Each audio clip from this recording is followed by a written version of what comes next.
Никога не съм предполагала, че синът ми ще ми признае такава тайна. Здравейте, казвам се Мария, на 26 години съм и живея в малкия град Копривщица. Работя като учителка в местното училище, а съпругът ми, Иван, е инженер и често пътува по работа. Вече 2 седмици е в командировка далеч от дома, а аз се чувствам необичайно самотна и потисната. Нашият дом е тих, само моето отражение ми прави компания.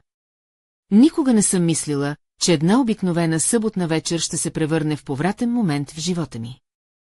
В онзи съдбовен ден бях легнала в спалнята, заслушана в тишината, когато изведнъж усетих леко движение до вратата.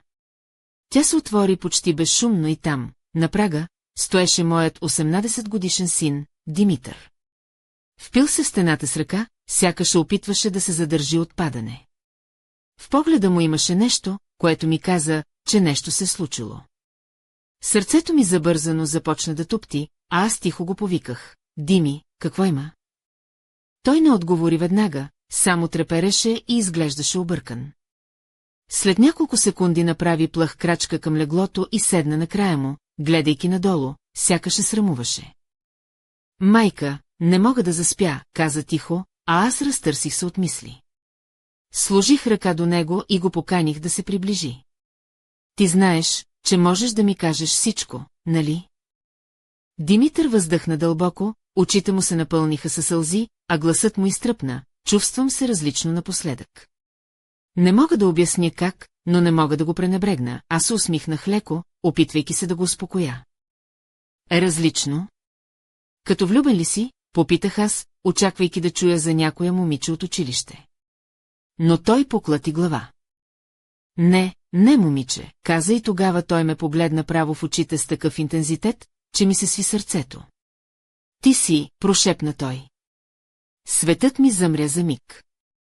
Дими, какво каза, не можех да повярвам на ушите си.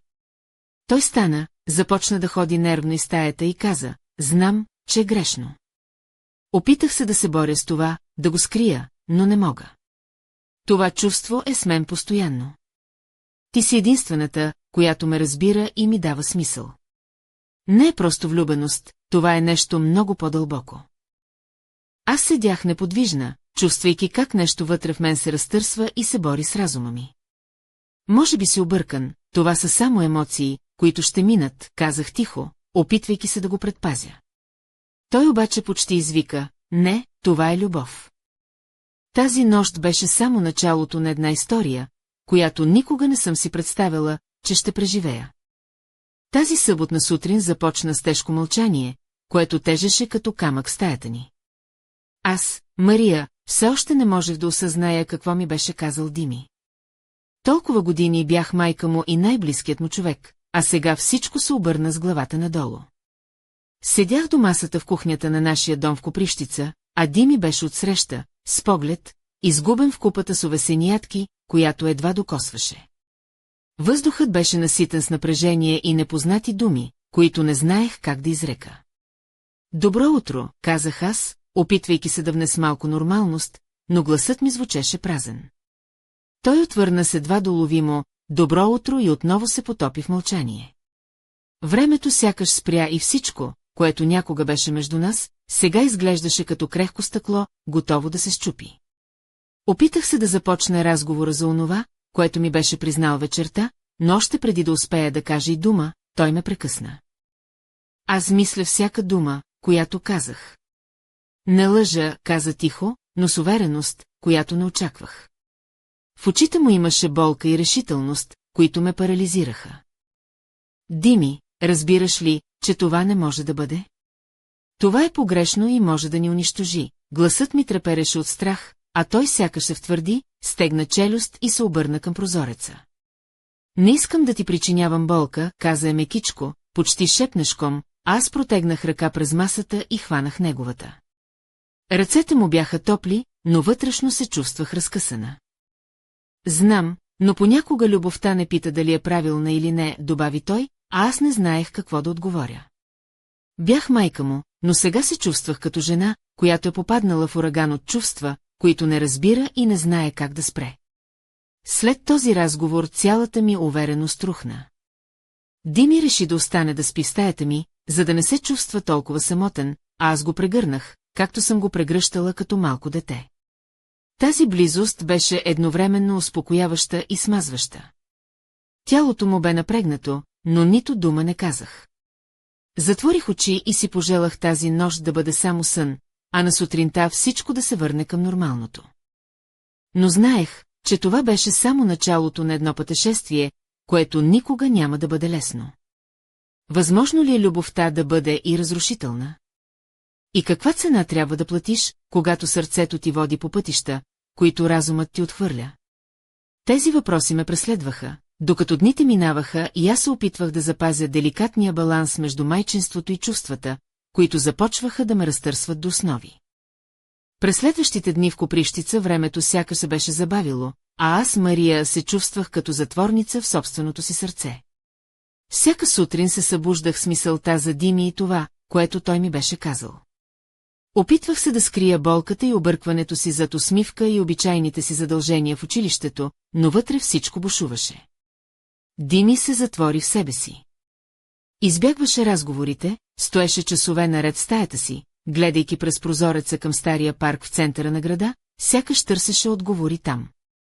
Вечерите бяха най-тежки, в кухнята цареше тишина, която тежеше като тежък вуал. Опитвах се да го накарам да говори, да сподели какво го мъчи, но той само поклащаше глава и казваше: не искам да те нараня. Една вечер, докато готвех вечеря, Дими влезе тихо в кухнята, облечен в скъсани дънки и стара тениска, косата му беше разрушена, а очите пълни с тъга. Мамо, може ли да поговорим? Попитаме, а аз усетих как сърцето ми прескочи ритъм. Сложих ножа на масата и го погледнах в очите. Разбира се, Дими. Той седна срещу мен, ръцете му нервно свиваха ръба на тениската. Знам, че това, което чувствам, е неправилно, но не мога да го спра. Всеки път, когато те видя, сърцето ми бие по-бързо, а умът ми се обърква. Аз не искам да те губя, но и не мога да бъда само твой син. Сълзи започнаха да се стичат по бузите му, а аз се почувствах като на ръба на пропаст. Вътрешно разбирах колко е тежко за него, но знаех, че трябва да сложим граници, за да не се нараним още повече. Дими, любовта понякога ни поднася най-неочакваните изпитания, но ние трябва да бъдем силни. Ти си моят син, и това няма как да се промени, казах му с мек глас, старайки се да не разтърся още повече душата му. Той ме погледна с благодарност, но в очите му се четеше борба между желанието и разума. Опитвам се, мамо. Но понякога чувствам, че съм сам в тази битка, тогава аз го прегърнах силно и му прошепнах: никога няма да си сам. Аз съм тук, до теб, винаги. Тези думи донесоха малко утеха, но в мен растеше усещането, че това е само временно затишие пред буря. Тази любов, която Дими чувстваше, беше като огън, топъл и опасен едновременно. Не знаех колко дълго ще можем да го задържим под контрол, преди пламъците да изпепелят всичко около нас. В сърцето ми се борех с мислите как да защитя и него, и себе си, без да загубя нищо ценно. И докато се борех със собствените си демони, знаех, че предстоят още по-трудни и неочаквани моменти. Тази тайна, която споделихме, вече беше част от нашия живот и не можеше да бъде забравена. В онзи паметен ден в Копривщица, спалнята ни се превърна в сцена на нещо, което никога не съм очаквала да се случи. Аз, Мария, седях на леглото си, облечена в лека памучна нощница с деликатни цветни мотиви, а на краката ми бяха моите любими кожени чехли, носещи аромата на домашен уют. Светлината от малката нощна лампа хвърляше меки сенки по стените, а аз се опитвах да се успокоя след тежкия разговор с Дими. Той влезе в стаята бавно, носейки сини дънки и сива тениска, леко разрушена коса, а очите му бяха пълни с колебание и страх. Седна на края на леглото, свивайки ръце в скута си, и изглеждаше поязвим, отколкото някога бях виждала. Мамо, мога ли да ти разкажа нещо повече? Попитаме тихо. Аз кимнах, приканвайки го с жест да продължи. Той дълбоко въздъхна и започна да говори за това, което носеше в сърцето си от месеци. Това, което усещам към теб, не е просто някаква мимолетна влюбеност. Той е като буря, която не мога да потисна. Всеки път, когато те погледна, чувствам как вътрешността ми се разтоптява, а ръцете ми треперят. Не мога да спя, не мога да ям, всичко около мен е объркано. Аз го гледах с нежност, но вътрешно се борех със смесени чувства. От една страна, исках да го утеша, а от друга знаех, че това беше нещо, което можеше да разруши живота ни. Дими, ти си мой син, и това не може да се промени, каза тихо, но решително. Трябва да намерим начин да преодолеем това, за да не се нараним. Той ме погледна с очи, пълни с тъга и надежда. Опитвам се, мамо. Истината е, че се страхувам. Страхувам се какво ще стане с нас, с теб, с нашето семейство. Но не мога да спра да те обичам. Сърцето ми се разкъсваше от тези думи. Почувствах как между нас се появява невидима стена, създадена от чувствата, които не смеем да изречем на глас. Прегърна го здраво и почувствах как цялата напрегнатост в тялото му започна леко да се разсейва. Ще преминем през това заедно, шепнах аз. Тази вечер беше като изпитание на нашата връзка и изпитание, което нито един от нас не можеше да предвиди, но което трябваше да посрещнем с цялата си сила и смелост. В стаята цареше тишина, но вътре в мен бушуваха вихрушки от емоции. Не знаех какво ни очаква, но знаех, че животът ми вече никога няма да бъде същият. С настъпването на вечерта в Копривщица, домът ни се потопи в особена тишина, която тежеше като невидима тежест върху гърдите ми. Аз, Мария, седях на дивана в хола, облечена в мека памучна рокля със светли цветя, а краката ми бяха покрити с тънки чорапи и удобни пантофи. Въздухът ухаеше на прясно сварено кафе и на дъха на старите дървени мебели, които носеха спомени от години. Бях уморена, но мислите не ми даваха покой. Дими се появи от коридора, облечен в тъмни спортни панталони и бяла тениска. Косата му беше леко разрушена, а очите му вглъбени и неспокойни. Той се приближи до мен и седна от другата страна на масата, където бях оставила 2 чаши с топла напитка. Без да каже и дума, ръцете му се свързаха с моите, а аз усетих колко силно той се нуждае от подкрепа. Мамо, започна той тихо, знам, че всичко това е сложно и объркващо, но чувствам, че вече не мога да се крия от себе си. Това, което изпитвам, е истинско. Аз погледнах в очите му и видях там искрица на надежда и страх. Дими, аз съм тук за теб. Винаги съм била и винаги ще бъда, казах с мек глас, опитвайки се да му предам увереност. Той въздъхна дълбоко и продължи, но какво ще стане с нас? С нашето семейство? С баща ти? Той не трябва да разбира, аз се замислих. Иван беше добър човек, отдаден на работата и на семейството, но сега се чувствах като в капан между дълга и чувствата си. Ще намерим начин, Дими. Трябва да сме силни и да не позволим на страха да ни раздели. Дими се усмихна тъжно и каза, понякога мисля, че светът няма място за нас. Как да живеем с тази тайна? Аз го прегърнах и прошепнах. Ние сме семейство. Ще се борим заедно, независимо от всичко. Тази вечер беше изпълнена с мълчаливи обещания и скрити страхове. Времето сякаш спря, а ние останахме сами с чувствата си, опитвайки се да намерим светлина в тъмнината. Не знаех какво ни очаква, но знаех, че ще трябва да се изправим пред предизвикателствата, които съдбата ни е подготвила. И в този момент осъзнах, че любовта, дори и най-неочакваната, може да бъде и най-силната сила, която ни държи заедно. След онзи тъжен и напрегнат вечер, когато думите между мен и Дими бяха повече недоизказани, отколкото изречени, аз, Мария, останах сама в стаята си, облечена в тъмносиня домашна рокля, която прегръщаше тялото ми като мек вуал. Светлината от лампата до леглото хвърляше топли сенки, а в ума ми се въртяха мисли и въпроси, на които не намирах отговор. Не можех да повярвам, че синът ми, моят малък момче, ми беше открил толкова дълбока и болезнена тайна. Чувствах се объркана, оплашена и в същото време изненадана от силата на това признание. Как беше възможно да изпитва такива чувства към мен? Какво значеше това за нашето бъдеще? Бях майка, но също и жена, и тези роли се сблъскаха в мен с жестока сила. Опитвах се да намеря логика, да успокоя разума си, но сърцето биеше бясно и не позволяваше спокойствие. Това не може да бъде любов, шептях си на ум, опитвайки се да си внуша, че е само объркване, преходна фаза, която ще отмине. Но дълбоко в мен знаех, че това е много повече от това. Това беше буря, която разтърсваше целия ми свят. Седях на ръба на леглото, гледах към прозореца, където нощта се разстилаше като черен кадифен плащ. Ами ако това не е просто преминаващо чувство, мисля си. Ами ако това е началото на нещо, което няма да мога да контролирам, страхът ме сковаваше, а сълзите тихо се стичаха по бузите ми.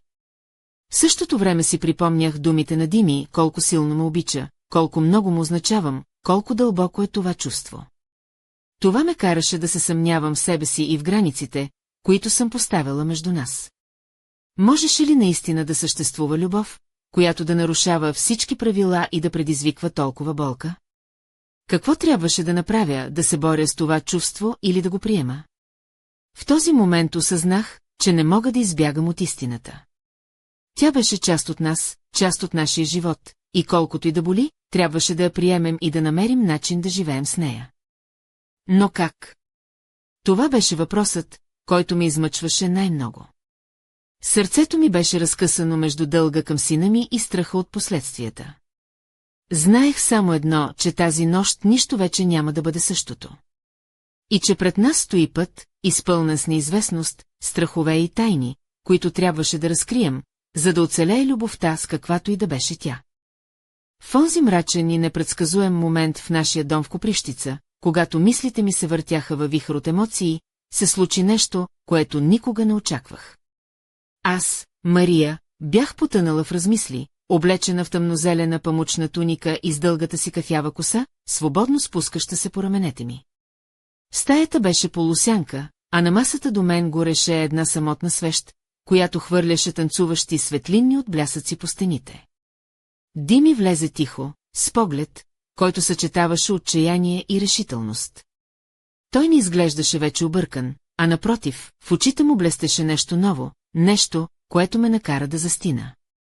Мамо, каза той с глас, който звучеше посмело отпреди, трябва да ти призная нещо, което ще те шокира.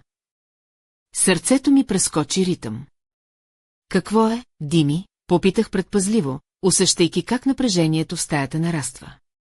Той се приближи и седна до мен, ръцете му леко трепереха. Не само те обичам по начин, който не би трябвало, започна той, но съм направил нещо, което може да промени всичко между нас. Той пое дълбоко дъх и продължи. Направих нещо, което не очаквах да направя, писах писмо. Писмо, в което описвам всичко, което чувствам, и го изпратих на едно място, където никога не съм мислил, че ще го направя. Къде? Попитах, вече напълно вцепенена. Той свира мене и за миг погледът му се загуби. В социалните мрежи, мамо. Публикувах част от това писмо анонимно в една група, в която се обсъждат подобни чувства. Не знам защо го направих, но усещах, че трябва да се освободя от тази тайна.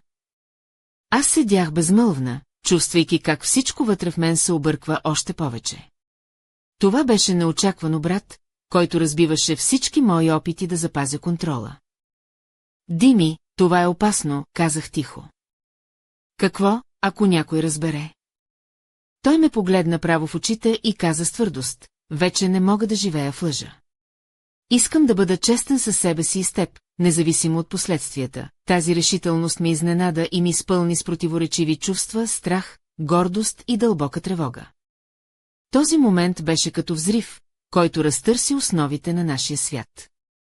Тайните, които пазехме, вече не можеха да останат скрити, а аз започнах да осъзнавам, че пътят, по който сме тръгнали, ще бъде изпълнен с много повече изпитания, отколкото бяхме предполагали. И в сърцето ми се зароди въпросът, какво ще се случи с нас сега? След като Дими ми разкри, че е публикувал писмото си в интернет, в дома ни в Копривщица настъпи необяснима промяна.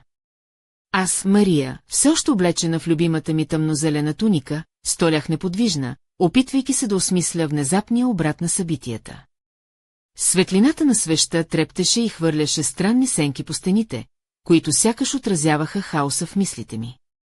Защо направи това, Дими? Попитах, гласът ми бе мек, но изпълнен със загриженост. Той отвърна стъга в очите, не можех повече да нося тази тайна сам. Чувствах се затворен, изолиран, а там намерих хора, които разбират. Хора, които не ме осъждат. Сърцето ми се сви от смесени чувства, страх за него, гордост за неговата смелост и тревога за последствията. А как реагираха? Попитах, надявайки се на някакво спокойствие.